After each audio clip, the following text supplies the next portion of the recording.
하반기가 시작된 지도 한 일주일 넘어가죠. 서울에는 굉장히 큰 비 예보가 있습니다만 글쎄요, 앞으로 하반기가 여러분 돈 벌기 쉽겠습니까? 어렵겠습니까? 장이 지금까지 굉장히 좋았죠. 미국 시장 기준으로. 특히 엔비디아 같은 주식 갖고 계신 분들은 야, 요즘만 같으면 얼마나 좋겠냐 이런 생각을 하시지만 또 소외된 주식을 갖고 계신 분들은 정말 부글부글합니다. 특별히 우리 한국의 코스닥 아이고 처참합니다. 그래서 이 하반기에 주식 투자를 업으로 하시면서 고객 여러분들의 자산을 운용하시는 펀드 매니저, 그중에서도 펀드 매니저 대장 두 분을 오늘 스튜디오에 모셔서 하반기 투자 전략 어떻게 갖고 가야 되는지 특집으로 여러분 1시간 동안 스트레이트로 가볼 텐데요. 자, 오늘 게스트는요. 박세익 채슬리 투자자문 대표, 전무라고 하는 걸 더 좋아하시더군요. 박세익 전무 모시고요. 그리고 지난번에 출연해서 굉장히 유니크한 시장관을 보여주신 분이죠. 푸르츠 투자자문의 이선철 대표 두 분의 게스트를 모시고 60분 동안 한번 가보겠습니다. 두 분 어서 오십시오. 네. 안녕하세요. 네. 안녕하십니까. 자, 뭐 여담할 여유가 없는 것 같아요. 시장이 굉장히 기대를 할 수도 있고 우려를 낳기도 하는 그런 시장인데 일단 현재 하반기를 시작하고 있는 우리 시장 포함한 미국 주시장 어떻게 보고 계시는지 박세익 전무 얘기 먼저 들어보죠. 네, 시장 전망하기 전에요. 오늘 갑자기 이제 섭외 연락이 와서 네. 어떤 분이 나오시나 했더니 우리 프로츠의 이 대표님이 나오신다는 거예요. 네. 제가 최근에 이 대표님 영상을 보고 예. 옛날에 그 86번가 정광우 대표. 방송을 안 하세요. 네, 그 정광우 대표가 처음 나왔을 때 그 신선한 충격, 네. 네, 그 고급진 그 퀄리티, 네. 예, 내용. 그런 느낌을 받아서 오늘은 제가 준비한 자료를 안 가져왔습니다. 왜냐하면 얘기 많이 들으려고요. 그래서 듣는 거 우리 시청자들이 들으면 돼요. 박세익 전무는 얘기를 하세요. 네. 그런데 뭐 저희 생각을 먼저 말씀드리면 지금 미국 시장이 뭐 상당히 좋았지 않습니까? 네. S&P 500 같은 경우에 16% 이상 오르고 우리 시장은 얼마 전만 하더라도 한 달 전만 하더라도 코스피 마이너스였거든요. 국장 탈출 진흥순. 네, 그런 얘기들이 많이 나왔었는데 다행히 지난 6월 달에 시장이 좀 올라오고 그 시장을 견인했던 게 또 반도체였고 삼성전자죠. 네. 그러면서 국내 시장도 코스피가 이제 7%대 상승을 하긴 했는데요. 지금 미국 시장이 PER 기준으로는 21배 조금 넘습니다. S&P 500 기준으로. 그리고 PBR은 이제 5배가 넘었더라고요. 5배가. PBR이 네, ROE가 물론 23%이긴 한데 지난번 우리가 시장이 21년 고점 치고 떨어졌을 때 그때 PER이 23배 살짝 넘었다가 떨어졌었거든요. 근데 지금 21배니까. 그리고 10년 평균, 20년 평균 보면 미국 S&P 500의 PER은 평균은 한 17배밖에 안 돼요. 그러니까 분명히 조금 부담스러운 위치에 온 건 맞습니다. 그리고 21년도에는 금리가 그때는 제로 금리였었잖아요. 그렇죠. 근데 지금은 아니 기준금리 5.5. 5.5인데 장기금리 5%는 안 되지만 어쨌든. 그러니까요. 10년물 국채금리 아직까지 4.23 이러고 있고 2년물 국채금리가 4.54 뭐 이러고 있는데 아니 감히 주식이 21배나 PER이 이런 느낌을 받을 수는 있어요. 네, 받을 수는 있는데 그게 실적을 동반하지 않은 상승이었으면 크게 하락을 할 수가 있는데 지금 미국 시장 중에서도 이 M7이 거의 주도를 하고 올랐지 않습니까? 그리고 M7이 또 EPS 성장도 주도를 했었거든요. 그래서 올해 시장은 뭐 늘 말씀드리지만 고금리 속에서 진행되는 실적 장세다. 오를 이유가 있는 장세다. 네, 그래서 실적이 안 되는 주식은 못 오르고요. 근데 이 고금리 속에서도 실적이 있는 주식이 많지 않다 보니까 압축돼서 오르는 그 프리미엄을 받는 그런 시장으로 이해를 하면 올해 시장 작년 말부터 했던 시장이 이해가 되고 이 실적이 꺾인다라는 조짐이 보이면요 무조건 도망 나와야 됩니다.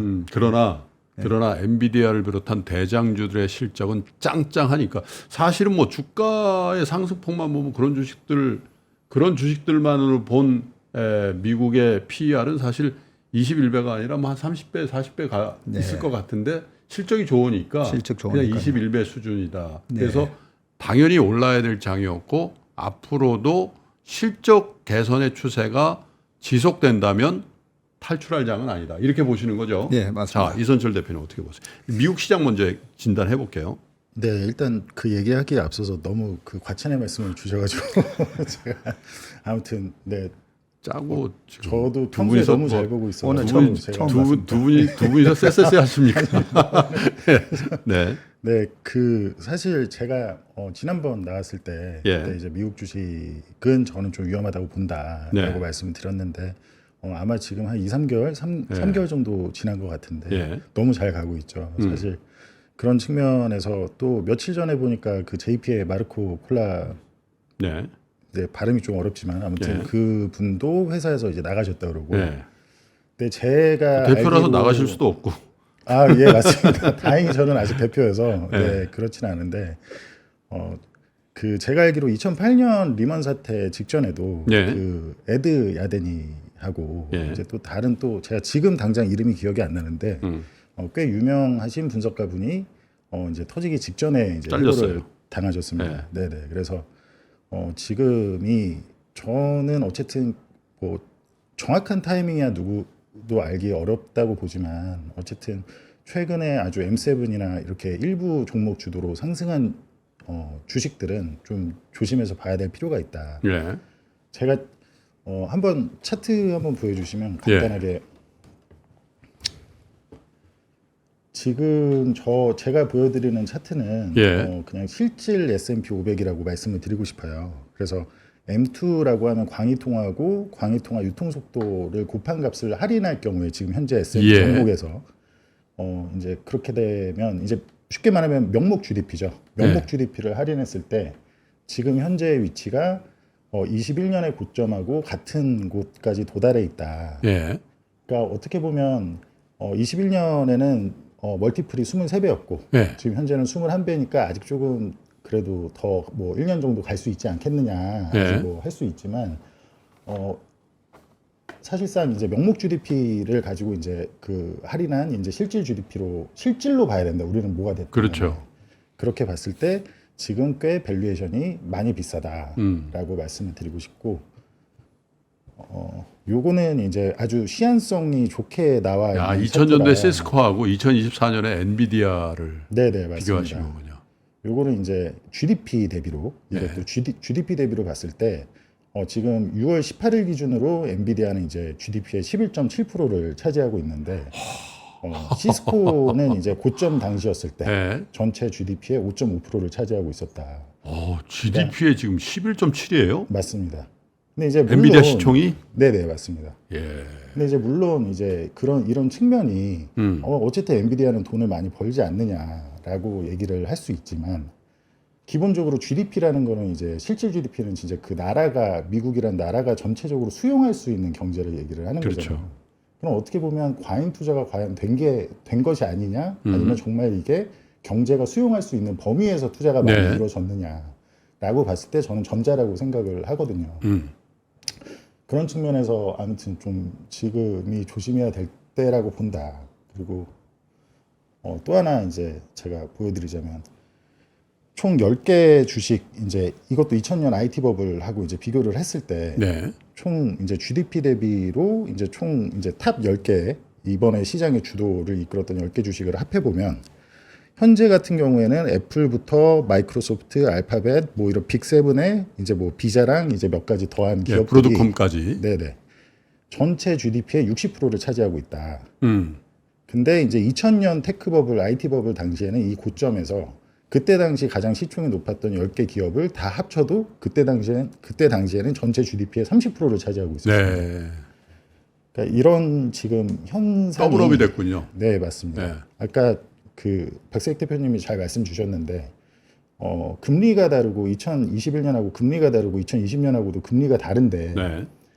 생각해 보면 굉장히 이제 시장에 놀랄 정도로 최근에 이제 상승이나 이런 게 굉장히 크게 잘 나타나고 있는데 다만 이제 어떻게 보면 성장에 대한 이제 금리로 인한 이제 멀티플의 이제 수축이나 이런 측면은 지금 현재로서는 성장에 대한 기대가 이제 상쇄를 하고 있다. 그러니까 주가의 밸류에이션을 결정하는 건 이제 성장과 멀티플 두 가지인데 지금은 이제 성장에 대한 이제 밸류가 굉장히 일방적으로. 네네 일방적으로 지금 굉장히 올라와 있다라고 보고 있고 다만 이제 최근 뭐 고용이나 여러 가지 지표에서도 나왔듯이 조금씩 아무튼 둔화가 되는 듯한 느낌은 나오고 있잖아요. 네. 이 경제 지표가 그런 측면에서 이제 최근 굉장히 이제 핫하게 올라왔던 그런 성장에 대한 측면도 이제 조금 꺾일 때가 되지 않았나라고 보고 있습니다.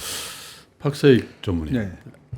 이선출 대표는 지난번에도 그렇고 버블이 깨지기 직전에 시스코를 비롯한 그때 당시도 뭐 인터넷 시대가 열리면서 엄청난 그죠 랠리를 만들었는데 그때하고 비교를 많이 하면은 야 지금도 좀 비싸 보이긴 한다라는 생각에 동의는 가는데 인터넷 혁명과 지금 AI 혁명의 그 비교일 수도 있잖아요. 네. 근데 실제로 AI 혁명에 대해서 부정적인 분들은 그래서 so what? 그래서 뭐 이게 기업 활동이라서 이걸로 돈 버는 데 있냐? 비즈니스 모델이 뭐냐?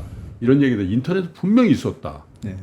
어떻게 보세요? 그 부분은. 왜냐하면 그 부분에 대한 차관점이 딱 정돈이 되면은 뭔가 좀 밝게 보일 것 같단 말이에요. 엔비디아 말씀을 하셨으니까 뭐 저희도 엔비디아가 미국 주식을 투자하는 우리 고객 계좌에서는 아직도 제일 많거든요. 예. 많지만 예전에 21년도에 제가 이 자리에서 2020년 5월달에 코로나 때 지금은 코로나 걱정할 때가 아니라 제2의 애플이나 아마존 같은 거 2009년 그렇죠. 같은 거 그러면서 테슬라가 이번엔 그런 것 같습니다라고 얘기하면서 테슬라에 불을 지른 사람이지만 제가 그때 사회봤죠. 네. 그렇지만 테슬라가 전 세계의 자동차 시가총액을 다 합친 것보다 더 많아졌을 때 여기는 거품인 것 같습니다. 라고 해서 저희가 3분의 1 팔았다라는 말씀까지 드리면서 그 밸류에이션으로 봤을 때는 과하다는 말씀을 드렸었거든요. 지금 그 얘기를 제가 정확하게 한 달 전부터 다시 하고 있습니다. 엔비디아가. 엔비디아를. 네. 엔비디아는 지금의 실적을 다 감안을 하더라도 비싸다. 지금은 이제 비싼 영역으로 들어가고 네. 비싼 게 얼마나 더 비싸지는 거가 어디서 멈출지는 모릅니다. 모르지만 지금 영역에서 비싼 영역에서 주식을 사잖아요. 네. 그러면 내가 트레이딩의 고수가 아니면 함부로 들어오시면 안 됩니다. 트레이딩의 고수는 비싼 영역에서 더 비싸지는 그 모멘텀을 가지고 투자하다가 네. 꺾였네, 약해지네 하면 도망 나올 수는 있지만 그렇죠. 예, 그런 그 트레이딩의 감이 없으신 분들은 네. 오히려 떨어질 때 더 사게 돼 있습니다. 예, 떨어지면서 막 더 사는 비싼 영역에서 물타기 매매를 할 가능성도 높고요. 그래서 분명히 비싼 거는 비싸다고 얘기를 해줘야 되겠다라는 생각에서 지금 말씀을 드리고요. 좀 전에 그 시스코하고의 차트를 비교해 주셨잖아요. 예. 그래서 그게 우리가 주식 투자를 할 때 특히나 미국 주식을 투자할 때 미국 주식은 성장주를 워낙 좋아하니까요. 성장주에 대한 멀티플을 과도하게 주기도 하고 예. 그래서 그 엔비디아의 이번 주식을 보면서 과거 시스코와 마이크로소프트의 차트를 우리가 기억을 할 필요가 있습니다. 그때 2000년 1월, 2월, 3월 달에 시스코가 마이크로소프트의 시총을 네. 능가하게 되고요. 그게 과연 맞는가라는 얘기를 저희들도 그때 당시에 많이 했었지만 결국은 그때부터 주가가 빠진 게 지금도 시스코의 주가는 그때 고점을 돌파 못하고 있지 않습니까? 그죠? 네, 그런 것처럼 엔비디아의 이번에 시가총액이 1등이 잠깐 됐잖아요. 네. 네, 잠깐 됐고 내년 상반기까지는 반도체의 이 모멘텀이 남아 있거든요. 그래서 또 1등이 될 수도 있긴 합니다. 네. 네, 그런데 워런 버핏이 엔비디아 안 사셨잖아요. 네, 네. 그렇죠. 워런 버핏은 안 산 게 많죠, 뭐 사실. 안 산 거 맞습니다. 테슬라도 아직 안 테슬라도 사셨고. 안 샀고. 근데 테슬라도 그때 당시에 제가 워런 버핏은 왜 테슬라를 안 사셨을까? 네. 워런 버핏은 변하지 않는 것을 좋아하시거든요. 네. 하물며 TSMC도 빨리 팔았잖아요. 그러니까요. 그래서 앞으로 워런 버핏이 뭐 주식을 사면 10년을 가져가야 된다. 이거는 약간 좀 와전된 게 있지만 내가 지금 주식을 살 때 이 기업에 대한 매출과 이익에 대한 그런 확고한 시장에서의 경쟁력이 네. 10년은 보장되는가라는 생각을 해보라는 뜻이거든요. 그렇죠. 그런데 테슬라를 봤을 때 전기차가 이제 태동한 국면에서 과연 전기차에서의 그런 확고한 지금과 같은 애플과 같은 그런 경쟁력을 지닐까? 네. 그게 대해 확신이 없어서 아직 안 사신 거거든요. 이제 못 살 것 같아요. 네, 엔비디아도 마찬가지고요. 네, 그런 측면에서 이 엔비디아나 테슬라나 여전히 앞으로 경쟁 구도가 어떻게 되느냐에 따라서 이익의 변동성이 클 수 있는 주식입니다. 예, 그래서 이번에 잘 보고 있다가 잘 도망 나오셔야 된다라는 생각이고 그런 것에 대한 이제 워닝 시그널이나 이런 게 나타나면 또 말씀을 할 건데 그 우리 이 대표님께서는 지금 일단은 이거는 비싸다라는 얘기를 해주시는 것 같아요.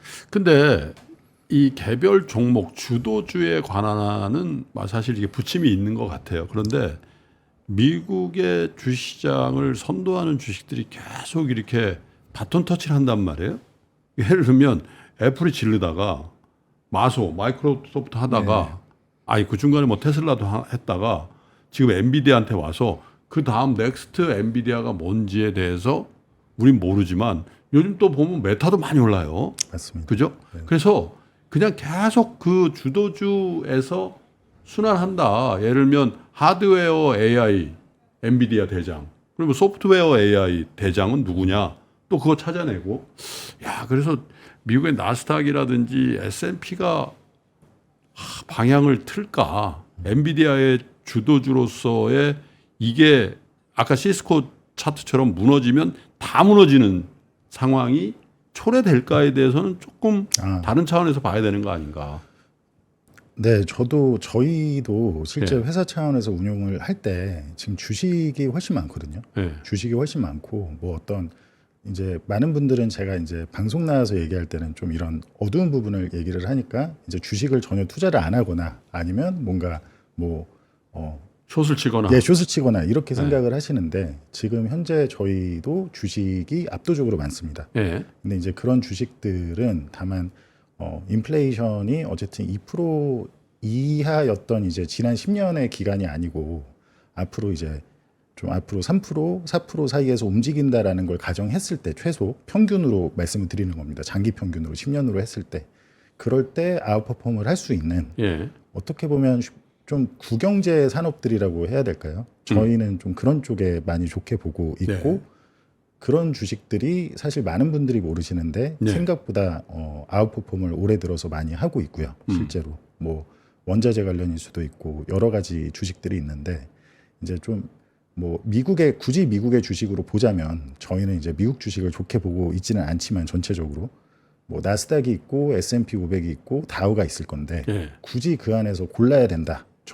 제가 골라야 된다면 저는 차라리 다우존스 안에 있는 기업들을 다우는 지금 것 같다. 코스피보다도 퍼포먼스가 안 좋아요. 네, 그러니까 올해 그런 들어서. 말씀을 그죠? 드리는 그러네요. 겁니다. 그러니까 어떻게 보면 코스피도 사실 제가 좀 아쉬운 거는 22년에 좀 많이 내려왔을 때 저희는 이제 주식을 중국하고 한국을 좀 22년 이제 하반기 10월쯤에 정말 바닥일 때 그때 좀 담았는데 이제 미국이 워낙 장기적으로 아웃퍼폼을 했죠. 근데 그때 당시에 제가 지금 와서 돌이켜 보면 후회되고 간과한 게 중국이 정말 그렇게 봉쇄를 그렇게 오랫동안 하고 그리고 이렇게 재정 부양을 하는 게 이렇게 다른 나라들하고 다르게 늦게 할 거라고는 생각을 못했습니다.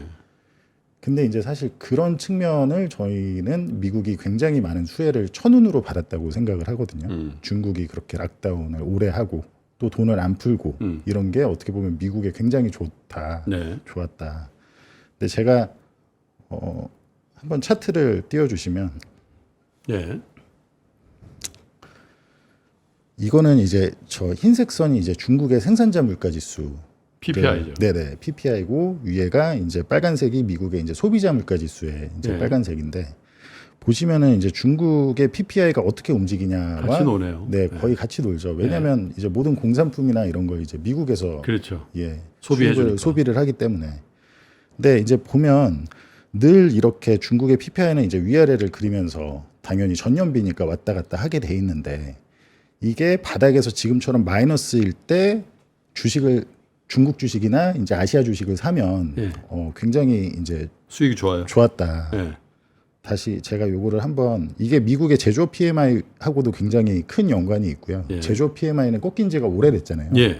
근데 저희는 이것도 결국엔 지금 올라가는 그러네요. 길에 있다라고 말씀을 드리고 싶고 이제 다 함께 이제 항생 인덱스를 겹쳐 놓은 건데 PPI에서 이제 항생 같은 경우는 사실 지금 22년에 저희가 샀던 저점 근처까지 왔습니다. 예. 정말 거의 그 수준으로 다시 또 돌아왔죠. 저것도 사실 살짝 반등한 거죠 지금. 네, 살짝 반등했다가 예. 최근에 다시 또 많이 그러니까 23년 초에 리오프닝 한다 그래서 엄청 크게 뛰었었거든요. 예. 근데 그때 이제 트레이딩으로 접근 안 하고 장기로 조금 일부를 홀딩을 저희가 하고 있었는데 그게 다시 그렇게 뛰었던 게 다시 그대로 돌아오는 이제 그런 상황이 이제 많이 발현이 됐죠.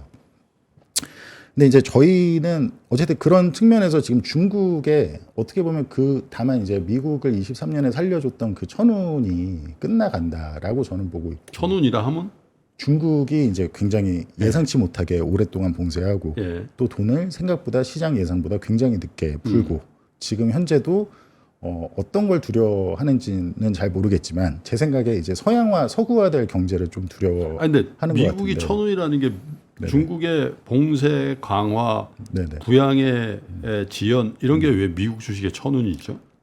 아 중국이 만약에 저희가 처음 예상했던 대로 빨리 봉쇄를 풀고 돈을 많이 풀었다면 당연히 중국의 물가는 이렇게 디플레이션을 걱정하지 않았을 거고 그렇게 되면 모든 미국에서 쓰는 상품들은 다 메이드 인 차이나잖아요. 네. 그런 수입 물가가 한참 올라갔을 올라가서 거다. 인플레가 안 잡혔을 그렇죠. 거다. 네네 맞습니다. 그런 측면이 있는데 지금은 이제는 정말 저희는 중국이 왔다라고 보고 있습니다. 그렇죠. 중국에 대한 뷰는 조금 이따 드릴게요. 네네, 왜냐하면 네네. 지금 모든 우리 투자자들의 관심사는 미장이지 중국 시장이 아니란 말이에요. 알겠습니다. 그래서 네네. 중국 시장에 아무리 얘기를 해봐야 네네네. 지금은 맞습니다. 그죠? 맞습니다. 그리고 지금 우리 투자자 여러분들이 많이 갖고 계시고 많이 갖고 있을 법한 자산을 먼저 네네. 우리가 얘기해 주는 네네네. 게 얘기해 드리는 게 맞든 틀리든 맞는 것 같아서 박세익 전무 입장에서 미국 시장의 고점의 시그널은 뭘로 보세요? 고점에 대한 시그널은 네. 우리가 보통 주식 투자할 때 고수들이 그런 얘기 많이 하지 않습니까? 네. 살 때는 과학이고 팔 때는 예술이다. 네. 그 예술의 의미가 뭘까? 네. 예, 어떤 분은 이렇게 얘기합니다. 그림이 망가지면 파는 거다. 네.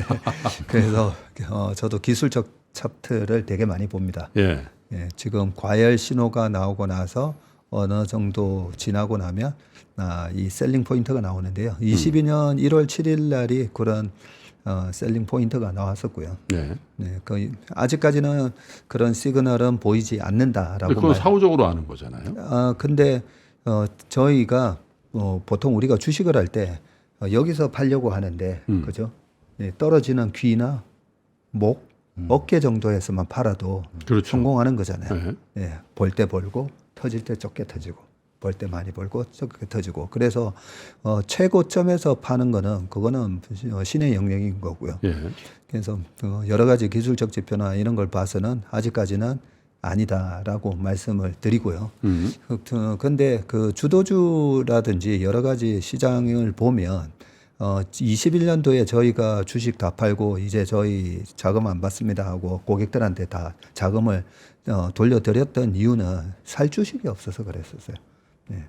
그게 저는 가장 중요하다고 봅니다. 살 주식이 없을 때 떠나는 게 맞다는 생각이고요. 자, 그러면 엔비디아가 이번에 저는 이제는 거품 영역입니다라고 말씀드렸잖아요. 근데 사실 저는 거품 영역이면 올라가는 어깨부터 사실 좀 파는 스타일입니다. 파는데 그 현금을 만든 걸로 살 주식이 없으면 다 팔아야 되는데 최근에 테슬라 같은 경우 반등해요. 네, 반등은 했잖아요.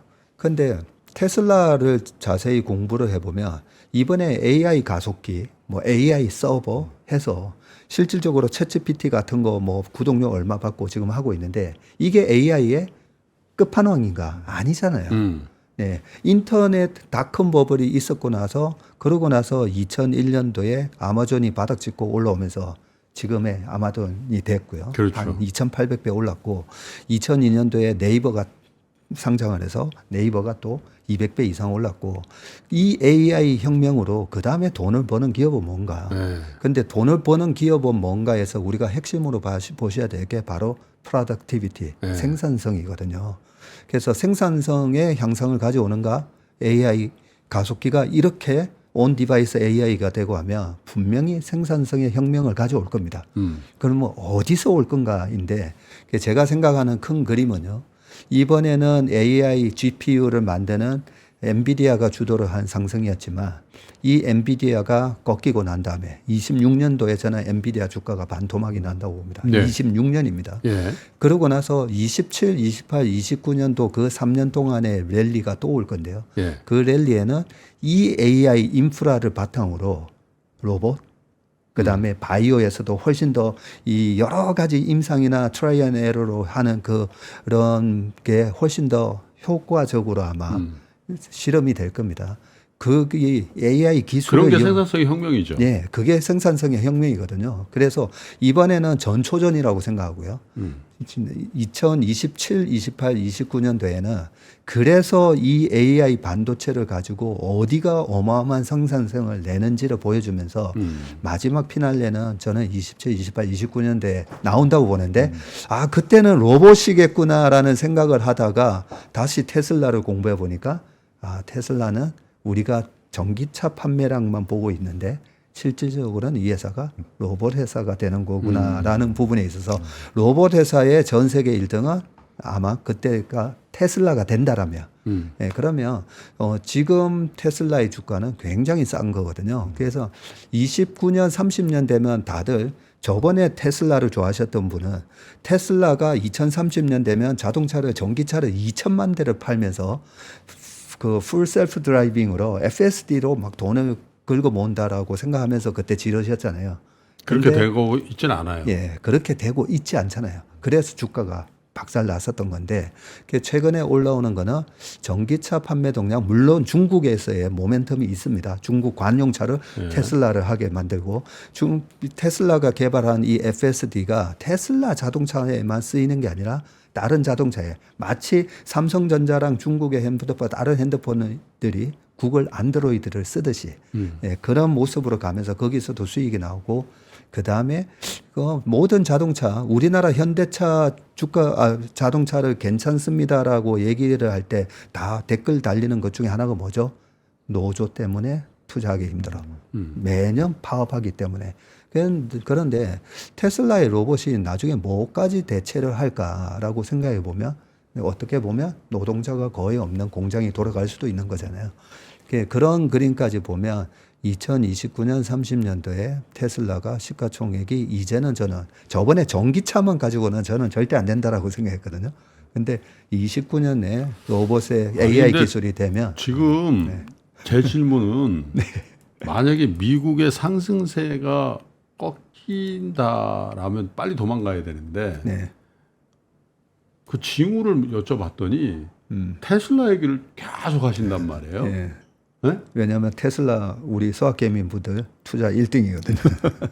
아니 테슬라에 좀 꽂히셨는데 아니요. 보니까. 저는 테슬라를 팔아야 됩니다라는 얘기를 2년 전에 하면서 계속 이렇게 사람들이 박전모 왜 그렇게 그런 성장주를 가지고 트레이딩을 하려고 그래 이런 욕도 많이 들었죠. 욕을 많이 먹었었고요. 이번에 테슬라가 박살을 났을 때 아무도 테슬라 얘기를 안 하더라고요. 그래서 또 테슬라 얘기를 많이 했습니다.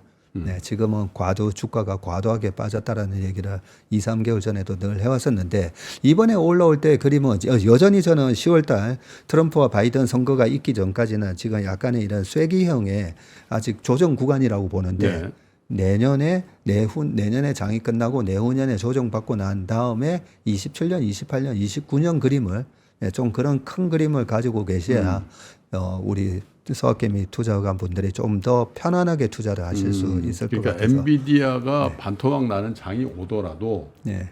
이 장이 뭐 코렉션을 당하는 거지. 네. 장이 완전 무너지거나 우리가 흔히 얘기하는 크라이시스 같은 것들이 버블 붕괴 국면에서 뭐 사실 버블 붕괴 크라이시스는 아니었죠. 네. 근데 이제 어쨌든 버블 붕괴처럼 엄청난 그 주가의 하락 그리고 모든 종목이 다 빠지는 그런 장을 상상하지 마라 이런 측면에서 말씀하시는 것 같아요. 예, 시장 얘기만 조금만 더 예. 말씀드릴까요? 우리 이선철 대표님하고 약간의 의견 차이가 있는 거는 시장의 어떤 크랙션이 좀 세게 올 가능성이 있냐 없냐의 예. 예, 그 부분인데 정확하게 이 대표님의 의견은 저는 아직 잘 모르지만 그 80년도에 그 고물가 시대에 폴 볼커에 관련된 그런 금리 인상이나 이런 얘기를 많이들 많이 하시잖아요. 근데 그 80년도에 지금 뭐 달러 엔 환율이 160이라고 막 난리치고 있잖아요. 네. 근데 그때 240이었었잖아요. 네. 예. 그래서 오죽했으면 그 플라자 합의가 있었겠습니까? 85년 9월 달에. 네. 너무 엔화 가치가 너무 낮다는 거죠. 근데 그때 킹달러 시대에 그러면 일본의 재무상을 왜 불렀을까? 일본 자동차 회사들이 미국 시장에서 시장 점유율을 급격하게 늘리면서 장악을 했거든요. 네. 그래서 일본 자동차 회사 주가가 82, 83, 84 되게 좋았었습니다. 네. 그게 지금 우리나라의 수출 기업하고 비슷하다는 거죠.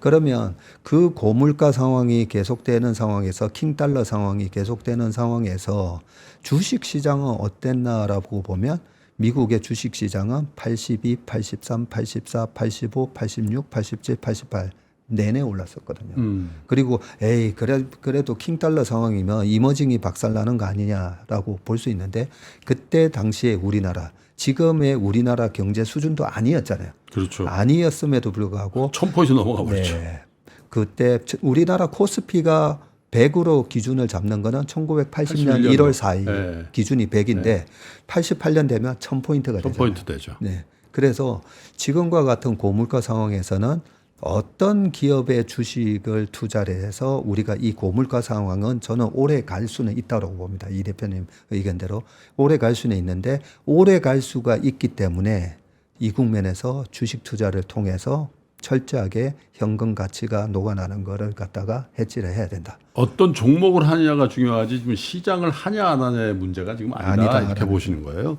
이선철 대표님은요. 저도 그 방금 말씀하신 거에는 거의 100% 동감을 하고요. 그래서 저희 포트에도 굉장히 다양한 자산의 주식들이 있는데 이제 다만 이제 증시, 그러니까 제가 방송에서 얘기할 땐 증시나 지수를 가지고 얘기를 하기 때문에 근데 지수의 대부분을 차지하는 게 이제 성장주들이 이제 거의 다 차지하기 때문에 예를 들어 뭐 엔비디아나 어떤 시장에 아주 큰 비중을 차지하고 있는 주식들이 크게 빠지기 시작한다. 네. 그러니까 조금만 생각해 보면 당장 22년에 발생했던 것도 기술주들 위주로 많이 빠졌잖아요. 그때가 이제 1차 금리 상승을 하면서 이제 밸류에이션이 다시 됐던 시기인데, 저는 그런 측면에서 아마 그 제가 알기로 박세익 대표님도 한국이나 뭐 이렇게 좀 한국 주식에 좋게 생각하시는 걸로 알고 있고, 저 또한 예전부터 신흥국이 장기로 봤을 때는 더 좋을 거로 생각을 합니다. 다만 이번에 이제 제가 말씀드린 그런 약간 위기가 온다면 일단 빠지는 거는 방향은 같이 좀 빠질 수 있고 충분히 그리고 그 폭이 더 작고 빠지고 끝나고 나서 다시 반등했을 때는 이제 훨씬 더 크게 상승할 수 있는 예를 들면 코로나 팬데믹 때 초기에 이제 한국과 중국이 훨씬 크게 상승을 했잖아요. 그런 흐름이 장기간 나올 수 있다고 보는데 다만 제가 지금 이제 우려하는 거는 혹시 차트를 한번 보여주시면 저는 아까 소장님이 얘기하신 부분에서 이제 이 지금 트리거가 뭘 것 같냐라고 말씀을 하셨을 때 제가 과거부터 얘기를 하는 게 저는 22년에 이제 그런 인플레이션 위기가 오기 전에도 계속해서 턴 프리미엄하고 이제 결국에 장기 금리 주도 상승에 이제 위기가 올 거다. 그러니까 많은 분들이 리세션 하면 08년을 떠올리니까 이제 장기채를 사야 된다. 이제 그런 말씀을 많이 하셨는데 반대로 이렇게 생각을 하고 싶어요. 지금 시장은 소프트 랜딩에 대한 기대감으로 굉장히 많이 들떠 있잖아요. 그렇죠. 근데 제가 이 얘기 말씀드리기 전에 일단 이 차트부터 먼저 제가 설명을 드리자면 저 흰색 선은 22년의 S&P 500의 처음부터 현재까지 모습이고 오렌지 선은 10년물 미국채 10년물의 턴 프리미엄을 나타냅니다. 턴 프리미엄이라고 하면 단기 금리 대비 장기 금리. 장기 금리가 스프레드. 얼마나만 예. 스프레드죠. 얼마나만한 리스크 프리미엄을 주고 있느냐. 예. 당연히 훨씬 더 오래 빌려주는 거니까 더 많은 리스크 프리미엄을 그게 줘야 정상이죠. 되는데 정상이죠. 근데 지난 이제 2008년 이후로 지난 10년 넘게 동안은 계속해서 이 텀 프리미엄이 낮아져 왔습니다. 왜냐하면 연준이 돈을 풀어서 장기 국채를 매입을 해줬기 때문에. 그러니까 여러분 텀이라는 게 이제 그 기간을 얘기하는 거예요. 네, 예, 네, 그러니까 네, 뭐 맞습니다. 10년물이다. 그러면 이제 그 텀을 얘기하는 네, 거죠. 네, 네, 맞습니다. 그러면 지금 이 주황색 선을 보시면 지금 현재 레벨이 딱 0 정도에 있거든요. 그러니까 텀 프리미엄을 단기 금리에 비해서 전혀 안 주고 있는 거죠. 예. 이 말은 지금 그런다고 연준이 돈을 찍어서 사주고 있는 게 아니잖아요.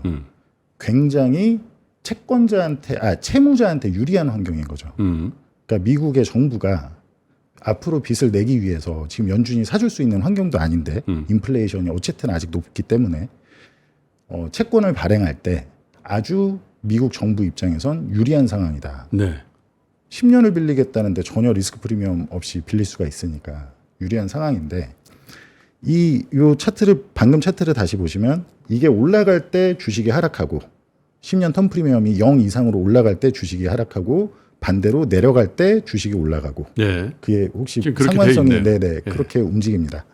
결국에 지금 시장의 모든 핵심 트리거는 장기 금리에 따라서 움직이고 있다라고 제가 말씀을 드리고 있는 건데 연준이 굉장히 기술이 좋아졌는지 정말 미묘하게 저는 사실 지난번 장기 국채 발행할 때 그때 사고가 날 줄 알았는데 그때 갑자기 바이백을 이제 재무부가 얘기하고 재무부 바이백하고 이제 QT를 또 줄이겠다고 또 연준이 지원 사격을 해주더라고요. 근데 이제 그런 식의 어떤 잔 기술이라고 해야 될까 그런 거를 재무부가 어떻게 보면 옐런 의장도 파월 의장과 같이 연준 이제 출신이잖아요. 선배죠. 네네. 그러다 보니까 이제 둘이 정말 같이 만나니까 이게 굉장히 현란한데 그런 기술을 과연 또 뭐가 있을까 제가 정말 요새 많이 고민을 하는데 쉽지 않아 보인다. 근데 당장 이제 제가 추산하는 미국의 재정 적자가 앞으로 늘어날 게 아주 보수적으로 잡아도 연에 20%씩 늘어날 걸로 저희는 전망이 됩니다. 아주 보수적으로 잡았을 때. 그러면 지금 이제 이표채 이제 중장기물 뭐 2년물, 5년물도 포함되지만 10년, 20년, 30년 이제 네. 그런 쿠폰물이라고 하는데 그런 돈을 빌리기 위해서 그걸 발행해야 되는 게 앞으로 굉장히 많이 늘어날 수밖에 없는 환경이다. 점진적으로. 얼마 전에 트럼프가 이제 뭐 연설에서 좀 잘했다고 장기 금리가 이제 발작을 그렇죠. 했었잖아요. 그랬다가 다시 지금 또 내려와 있는데 결국에는 이제 지금 이제 모든 문제의 원인이라고 하면 이제 부채 드리븐 이제 원인인 건데 이게 많은 분들은 이제 단기 금리가 올랐는데 랜딩이 안 오네. 이제 그것 때문에 이제 작년에 많이 했지만 제가 보는 지금의 글로벌 경제는 민간 주도의 어떤 부채 사이클이 아니고 정부 주도의 부채 사이클이 2008년 이후로 계속해서 이어져 왔다고 저는 생각을 하거든요. 예. 결국에 그 정부가 주도로 부채를 확장을 했다면 과거에는 늘 민간이 부채를 확장해서 그 부채가 확장된 게 욕심이 또 생겨서 그 부채 가지고 또 주식 투자하고 뭐 부동산 투자하고 하다가 연준이 기준금리를 올리면 바로 사고가 나죠. 왜냐하면 그런 금리들은 단기 금리니까. 근데 이제 기본적으로 정부가 이렇게 주도해서 10년 넘게 이런 문제를 만들었을 때는 그 부의 이전 정부가 부채를 늘린 건 다 민간의 자산으로 갔거든요. 웰스 이펙트를 굉장히 높이는 상황을 만들었고 그럼 그런 웰스 이펙트 성장주나 특히 부동산 같이 이제 듀레이션이 긴 웰스 자산들은 듀레이션이 최소 10년물하고 비교를 해야 될 텐데 그런 자산들이 먼저 무너져야 웰스 이펙트가 내려와야 많은 분들이 생각하는 어떤 실물 경제의 리세션이 발생을 할 수밖에 랜딩이 되려면 그렇게 돼야 된다. 근데 지금 시장은 소프트 랜딩이라는 건 어쨌든 랜딩을 꿈꾸는 건데 크게 내려가는 것도 아니고 조금 랜딩하고 크게 내려가는 건 하드 경착륙이겠죠. 이제 주식시장 제가 보는 이제 이런 성장주들은 이제 성장주에게 유리한 모든 시나리오가 다 대입되어 있는 것 같다. 제가 봤을 때는. 그래서 아주 살짝 내려오고 뭐 지금 현재 단기자금 시장에서 보면 기준금리가 올해 2번 인하할 걸로 베팅이 돼 있고 내년에 4번 또 인하할 걸로 인하. 지금 프라이싱을 하고 있거든요. 근데 그렇게 치면 예를 들면 지금 장기채 투자를 지금 한다라고 만약에 생각을 해보시면 장기채가 4.4%뭐 지금 현재 10년물이 4.3, 4.4 계속 박스권에서 머물고 있는데 과연 거기 금리가 더 낮아질 장기금리가 과연 낮아질 걸로 보는 게 합리적이냐. 기준금리가 내려온다고 해서 불스티프닝으로 인해서 커브가 정상화된다고 했을 때 6번 내려봤자 4%잖아요. 기준금리가. 그러면 그냥 있어도 턴 프리미엄 그냥 리저너블한 거죠. 그렇죠. 그래봤자 40bp 차이밖에 안 나는 겁니다. 그러니까 지금 사실 10년물에 베팅하는 건 아주 잘못된 저는 걸로 보여지고 기준금리 빠질 거니까 장기채 빠질 거라는 거는 잘못된 아주 거예요. 잘못된 거고 심지어 지금 기저에 남아있는 인플레이션 압력을 생각했을 때 기준금리를 내리면 원자재들이 크게 상승할 가능성이 굉장히 많습니다. 제가 봤을 때는. 그럼 상품 인플레이션이 다시 돌아올 거고 이렇게 인플레이션이 한 번 크게 오면 절대 한 번의 웨이브로 끝나지 않거든요. 그럼 그 측면이 이제 장기 금리를 올리면 어떤 현상이 발생하냐면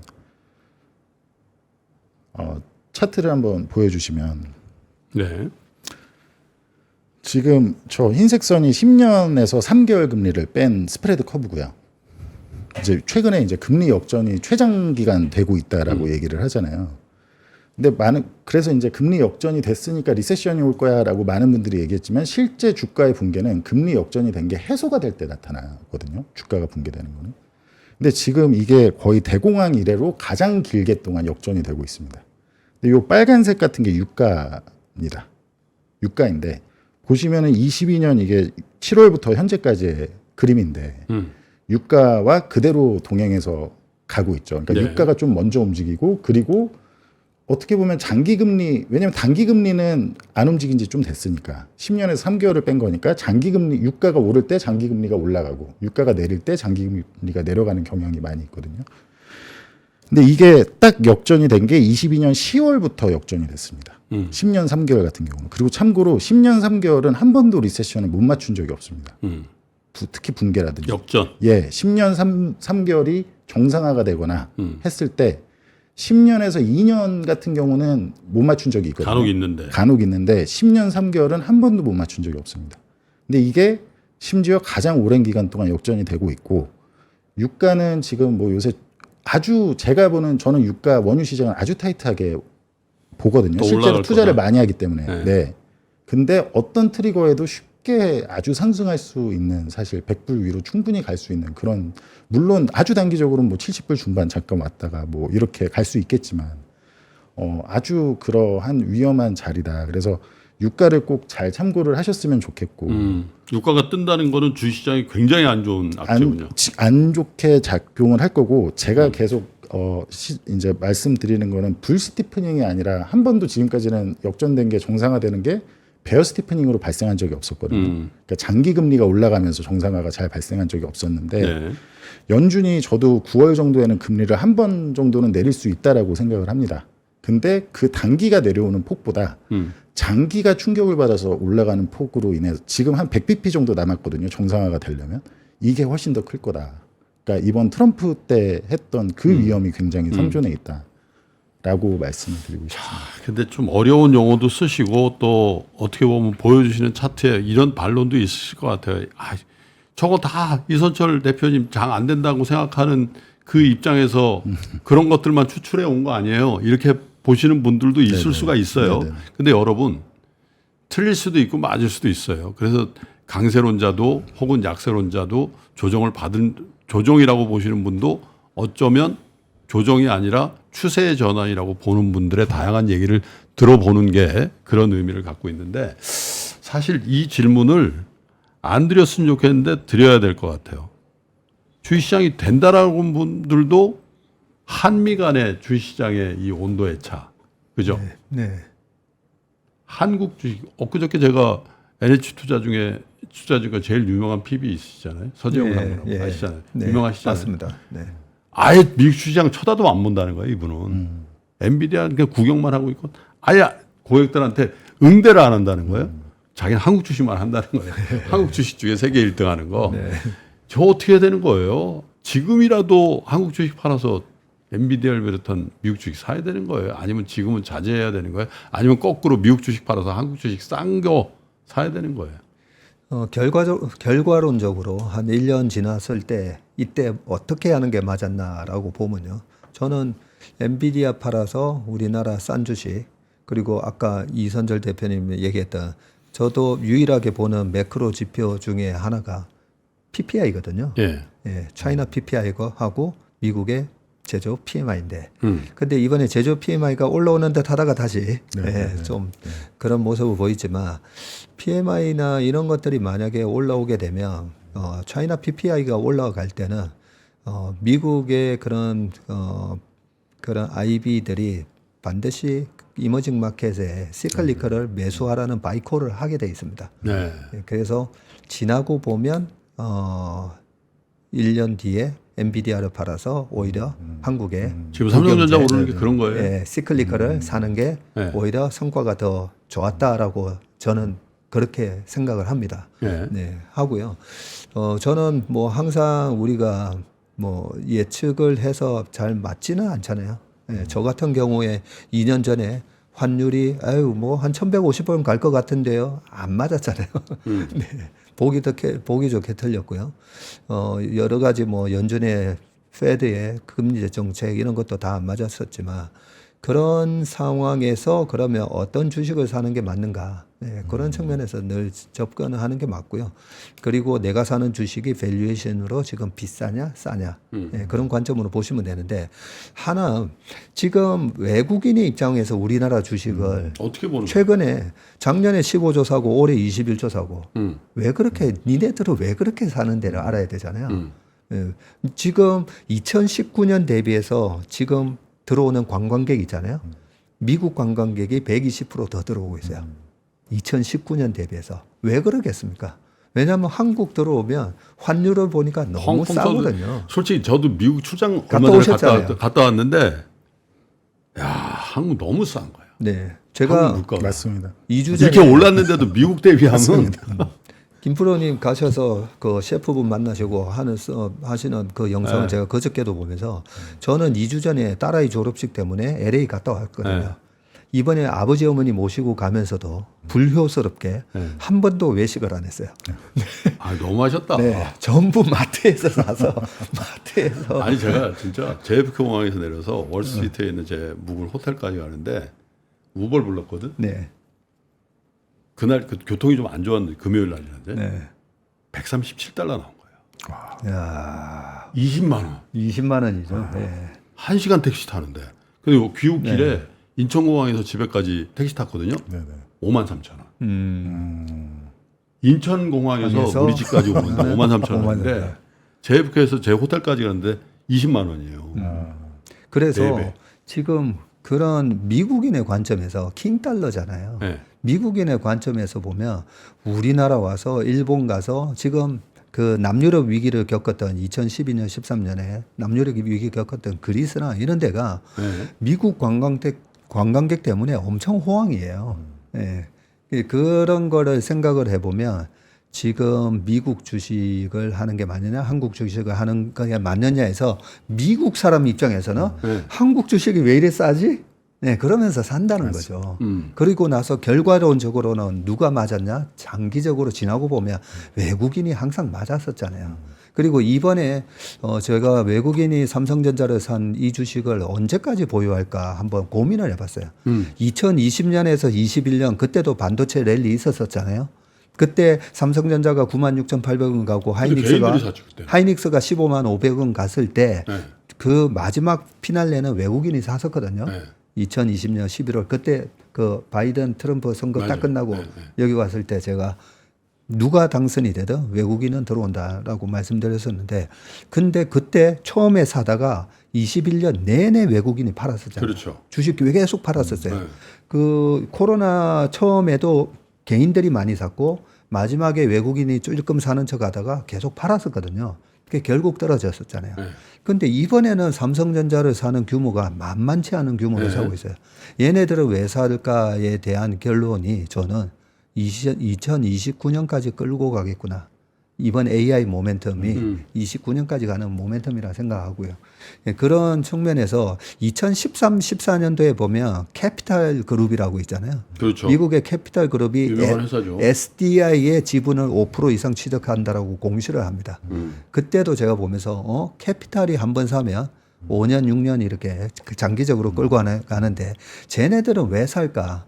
그때 미국에서 테슬라가 전기차 만들고 막 이런 모멘텀에 야 전기차 시대가 돌아오는 걸 보면서 캐피탈이 삼성 SDI를 사는구나. 캐피탈 그룹이라고 유명한 그 프라이빗 에쿼티 하는 데죠. 네. 그거를 느꼈었는데 이번에 외국인이 지금 삼성전자 주식을 사면서 56%를 넘겼거든요. 이 외국인이 이번에 샀다가 내년에 팔아먹으려고 산 게 아니라 저는 이번에 이번에 사람도 있긴 있겠지. 네, 물론 있겠지만 이번에 외국인은 2029년까지 이 AI 모멘텀이 로봇으로 끝나는 그때까지 끌고 가겠구나 그런 자, 생각합니다. 똑같은 질문 드릴게요. 네네. 미장 팔아서 한국 사야 돼요? 아니면 미장 그냥 더 해야 돼요? 저는 미장이 뭐 나스닥이나 S&P 500을 얘기하시는 거면 당연히 팔아야 된다고 생각하고요. 선도주라면? 예, 선도주 그러니까 뭐 빅세븐이나 뭐 이제 그런 것들이면 팔아야 된다고 생각을 하고 한국장이나 사실 한국도 다만 좀 많이 올라서 팔고 뭐 적극적으로 막 한국에 완전히 다 지금 현재 다 사야 된다는 아니고요. 네. 다만 이제 조정이 저는 올 거라고 한국도 보는데 그때 한국에서 좀 선별적으로 주식을 사면은 좋을 것 같다. 뭐 같은 거 사야 돼요? 저는 기본적으로 한국이라고 하면 그러니까 아까 말씀드렸지만 전 사실 조선주도 좋게 보거든요. 그러니까 어쨌든 미국이 최근에 좀 움직였어요. 네네 맞습니다.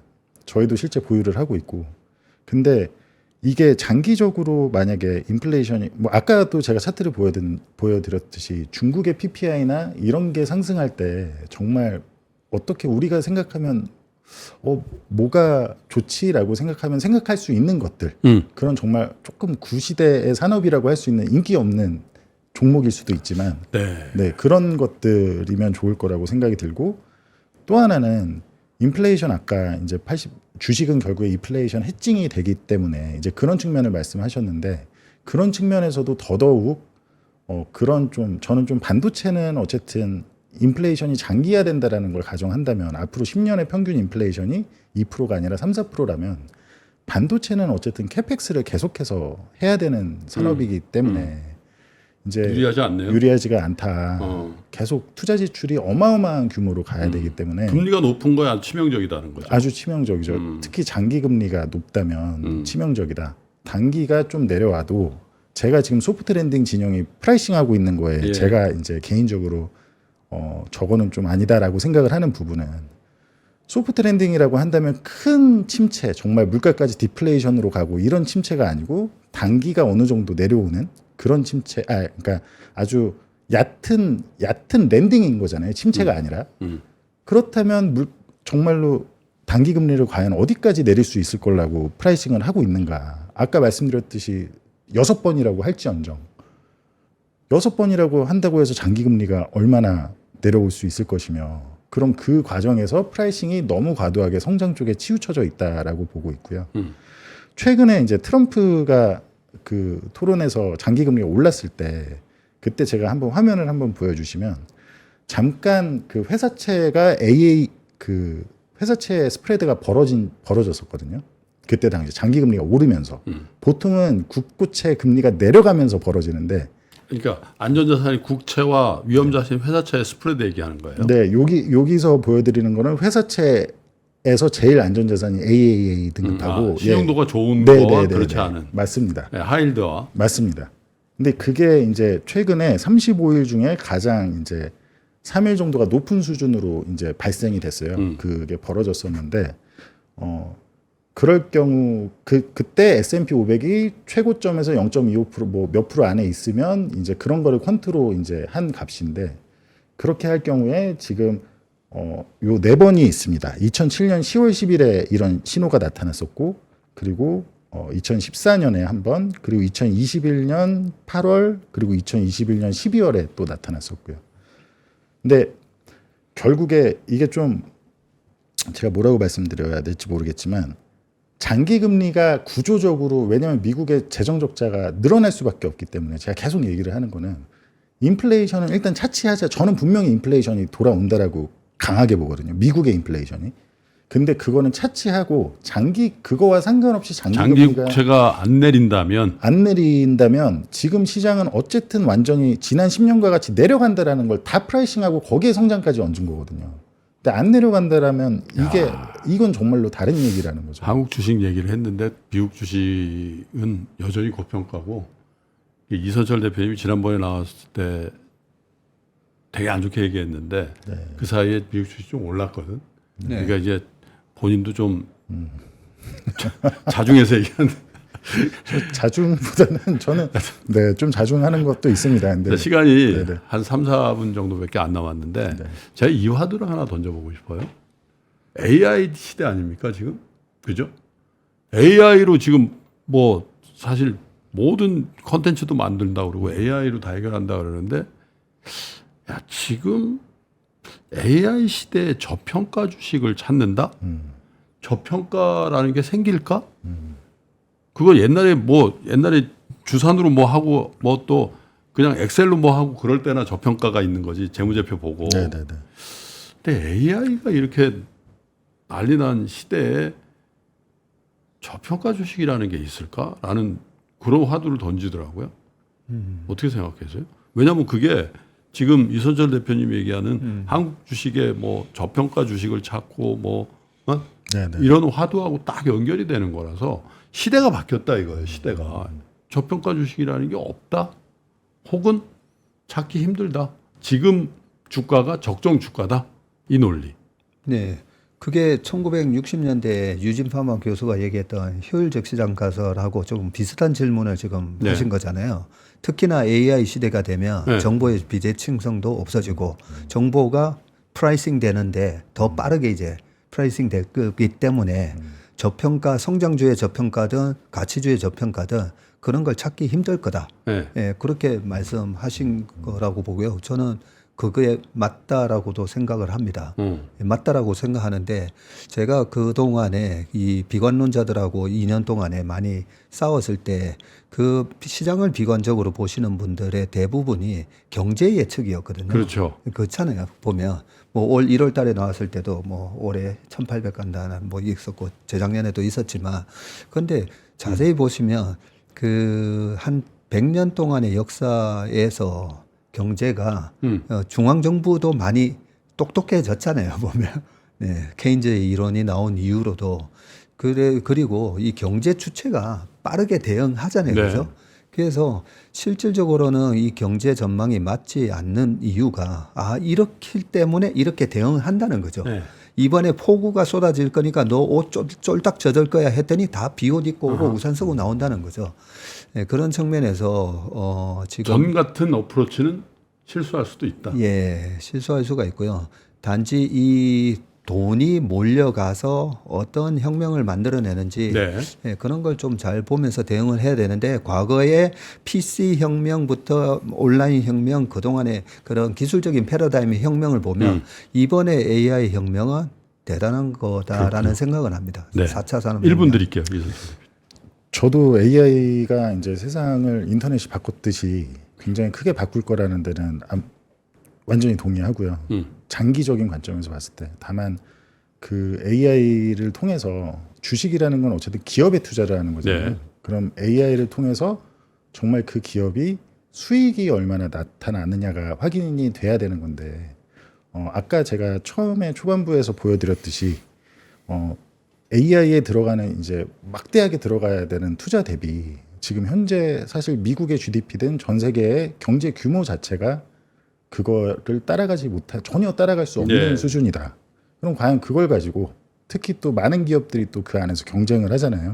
AI 서로 다 지금 AI 이름 붙여가지고 하고 있는데 그 안에서 얼마나 본인들이 차별화된 수익을 거둘 수 있을 것이냐. 주식이라는 건 어쨌든 희망이 아니라 이제 검증이 거쳐져야 되는 건데 그 실제 얼마나 벌어들일 수 있는지를.